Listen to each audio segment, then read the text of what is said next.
How's it going? Adam Drake here, and today I want to talk about a new product from MIP.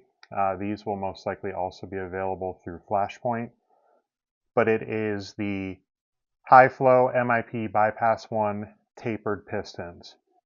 So same diameter as the high flow pistons, but now the piston is tapered on the bottom to do a couple things. It's going to reduce basically the skirt of the piston, so the thickness of the piston on the outside. So any of the oil that doesn't go through the normal valving holes that goes around the outside of the piston, it has a thinner distance to travel. So essentially it's going to have a little bit less pack. It's going to have a little bit faster rebound and just overall make the vehicle a little bit more active. So now with MIP having the tapered pistons, there's now a full range of 5-hole, 6-hole, 8-hole blank pistons to where you can make them however many holes you want.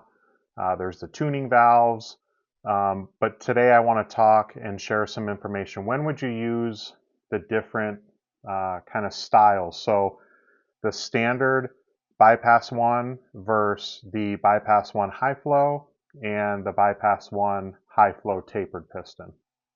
So for me, I don't really use the standard bypass 1 pistons much anymore. That's just the larger diameter piston. So there's going to be less blow by. But the condition when that piston would work the best would be higher grip, smoother conditions. So if you want the car to kind of drive a little bit flatter, it's not having to absorb bumps or kind of get extra chassis roll to kind of dig for grip in a sense, the standard pistons would work best. It would kind of calm the car down, make it a little bit easier to drive when it's really high bite. The piston that we're going to use the most would be the standard high flow, which is a smaller diameter.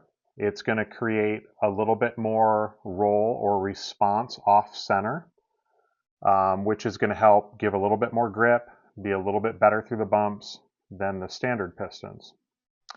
Now, taking that one step farther would be the tapered pistons. So still the same diameter, but again, lower or smaller skirt height is going to make the car even more active, roll a little bit more off center to generate a little bit more initial grip, and it's going to be the best in bumpy conditions. If the track is bumpy but extremely high speed, the tapered pistons may not have quite enough pack, so maybe you would want to run standard high flows. Again, standard high flow is going to be the main go-to that will work in all conditions.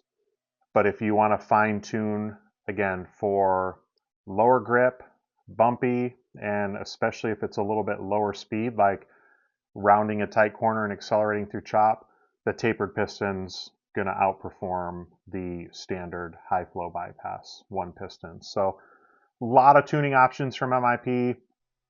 It can be overwhelming, but we are working to have kind of some setup charts or guides for the different brands.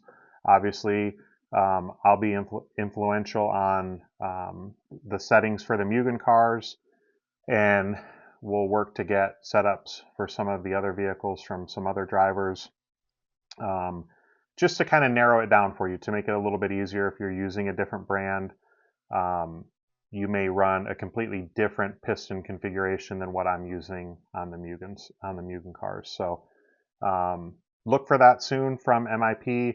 Again, also a lot of this stuff is available through Flashpoint RC, and we even have some of the stuff through the Drake Racing. So look for more tuning options from MIP in the near future.